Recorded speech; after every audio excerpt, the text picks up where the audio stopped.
in MBBS in India versus MBBS abroad. What's the difference between this?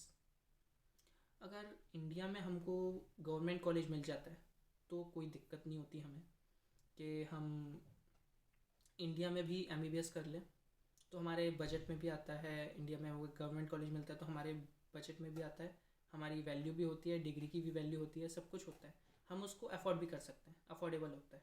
But अगर हम सोचें कि MBBS abroad, MBBS in India हमको private college से करना है, तो हमारे लिए काफ़ी ज़्यादा एक्सपेंसिव होता है, क्योंकि काफ़ी ज़्यादा कॉलेजेस होते हैं वो डोनेशंस लेते हैं, उनकी फीसेस काफ़ी ज़्यादा हाई होती है प्राइवेट कॉलेजेस की। जैसे कि आपने सुना होगा कि 1.5 करोड़ डोनेशन लिए गए कॉलेजेस में MBBS की एक शीट के लिए। तो वो काफ़ी सारी चीज़ें होती रहती हैं इंडिया में, it's normal in India. But MBBS abroad जो होता है वो हाई कैपिटल रिक्वायरमेंट नहीं होती है, अफोर्डेबल होता है मोस्ट ऑफ द पीपल के लिए, ज़्यादा एक्सपेंसिव नहीं होता है। बट नीट में आपके क्वालिफाइंग मार्क्स आए हैं तो भी आप प्राइवेट कॉलेज ले सकते हो इंडिया में, बट उसके लिए आपको डोनेशंस उतना ही ज़्यादा देना पड़ेगा। तो उसके लिए आपको मोटा रकम जुटाना पड़ेगा, क्योंकि डोनेशंस काफ़ी ज़्यादा हो गया आपका। अगर आप MBBS एवरेज चूज़ करते हो तो क्वालिफाइंग मार्क्स रिक्वायरमेंट है, बट आप कम अमाउंट में वहाँ पर MBBS कंप्लीट कर सकते हो अपना। और अगर MBBS इन इंडिया के प्राइवेट कॉलेज में MBBS की बात करें तो वहाँ पर टीचर स्टूडेंट रेशियो काफ़ी ज़्यादा कम होता है, कि 50 स्टूडेंट्स पर एक टीचर है या फिर 100 स्टूडेंट्स पर एक टीचर है। बट यहाँ पर अब्रॉड में बात की जाए तो टीचर और स्टूडेंट रेशियो काफ़ी ज़्यादा कम होता है। 15 स्टूडेंट्स पर एक टीचर होता है या फिर 20 स्टूडेंट्स पर एक टीचर होता है, तो स्टूडेंट्स जो है टीचर की बात को समझ पाते हैं और टीचर भी हर एक स्टूडेंट्स पर इक्वली अपना टाइम स्पेंड कर पाता है।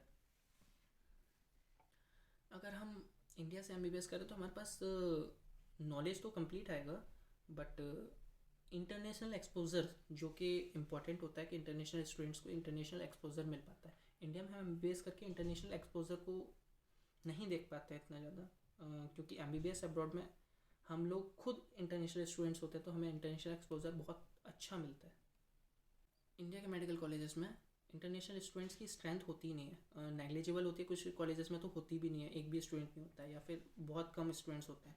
बट हम बात करें MBBS अब्रॉड में तो वहाँ पर हमको एक मल्टी कल्चरल इन्वायरमेंट मिलता है, जहाँ पे हम अलग अलग कल्चर के अलग अलग लोगों से बात करते हैं, उनके कल्चर को समझ पाते हैं, उनके कल्चर को महसूस कर पाते हैं कि वो लोग अपने कल्चर में क्या करते हैं और उनकी कल्चर में क्या इंपॉर्टेंस है उस चीज़ की, तो वो हम सब देख पाते हैं। इंडिया में मेडिकल कॉलेजेस की जो इंफ्रास्ट्रक्चर हैं, टेक्नोलॉजीज़ हैं, वो एडवांस्ड हैं, बट जो MBBS अब्रॉड में हमको इंफ्रास्ट्रक्चर या फिर टेक्नोलॉजीज देखने को मिलती हैं वो उससे भी ज़्यादा एडवांस्ड है, क्योंकि अब्रॉड में सारी चीज़ें अप टू डेटेड रहती हैं, बट इंडिया में अभी अपडेट हो रही हैं, डेवलपिंग स्टेज पर है। इंडियन मेडिकल कॉलेजेस जो होते हैं वो फोकस करते हैं थ्योरेटिकल नॉलेज पर काफ़ी ज़्यादा, क्योंकि वहाँ पर प्रैक्टिकल्स परफॉर्म करवाने के लिए तो सारे इक्विपमेंट्स नहीं होते हैं, या फिर वहाँ पर टीचर्स अवेलेबल नहीं होते हैं, या फिर स्टूडेंट्स इतना फोकस नहीं करते वहाँ पर इतने ज़्यादा।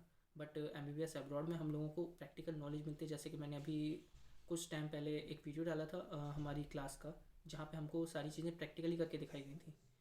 तो वो मैंने आपको दिखाया था कि हमको प्रैक्टिकल बेस्ड नॉलेज मिलती है, थ्योरेटिकल बेस्ड नॉलेज नहीं मिलती है। अगर हम MBBS इंडिया में करते हैं तो वहाँ पर गवर्नमेंट कॉलेज में लिमिटेड सीट्स होती हैं, काफ़ी ज़्यादा लिमिटेड सीट्स हैं, जैसे कि और उसमें भी फिर लिमिटेड सीट्स हैं काफ़ी ज़्यादा।